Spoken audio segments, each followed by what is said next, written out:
जळगाव जिल्ह्यातील महसूल चोरांमध्ये सर्वात जास्त रेती चोर यावल, रावेर, जामनेर, पाचोरा, अमळनेर, चोपडा या ठिकाणी दररोज लाखो रुपयांचा महसूल 2 नंबरमध्ये रात्री चोरला जातो। या ठिकाणचे पोलीस, तलाठी, प्रशासन व त्या बीडचे अधिकारी यांना दर महिन्याला लाख रुपये हप्ता मिळतो म्हणून कारवाई होत नाही।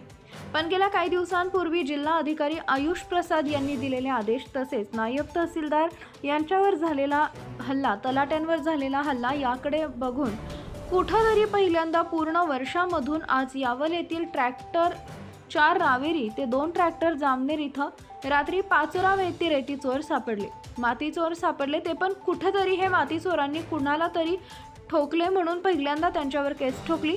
इतक्या दिवसापासून हे संबंधित अधिकारी कोणामध्ये होते, कारण 2 नंबरचा धंदा जोमात होता आणि कारवाई करणारे अधिकारी कोमात होते। प्रत्येक अधिकाऱ्यांच्या या विभागाची जिल्हाधिकारी आयुष प्रसाद, पोलीस अधीक्षक रामेश्वर रेड्डी यांनी जर यांच्या संपत्तीची चौकशी केली तर रेती चोर, माती चोर पेक्षा कर्तव्य चोर जास्त जेलमध्ये बसतील, कारण या सर्वांमध्ये संबंधित अधिकाऱ्यांची टक्केवारी असते म्हणून आपलं कर्तव्य घाण ठेवलं जातं। आज पाचोरा भडगाव तालुक्यात एका दिवसात 100 ट्रॅक्टर चालतात।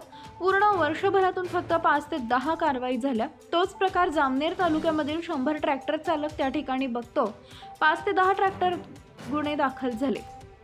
यावल तालुक्यामध्ये 200 ट्रॅक्टर चालक पहिल्यांदा कुठेतरी थातूरमातूर कारवाई झाली। रावेर तालुक्यात 300 ट्रॅक्टर चालतात, त्या ठिकाणी देखील थातूरमातूर कारवाई झाली। चोपडा आणि अमळनेर कारवाई करण्यासाठी कर्तव्यदक्ष कोमात गेल्याचं बोललं जाते। यावर आता जिल्हाधिकारी व पोलीस जिल्हा अधीक्षक काय कारवाई करणार याकडे संपूर्ण जिल्ह्याचं लक्ष लागून आहे। आता तरी महसूल मंत्र्यांनी ही कमिटी स्थापन करावी व संबंधित अधिकाऱ्यांच्या कामांचा पंचनामा करावा अशी मागणी जळगाव जिल्ह्यातील सर्वसामान्य नागरिक व्यापारी करत आहेत। Subscribe now and press the bell icon.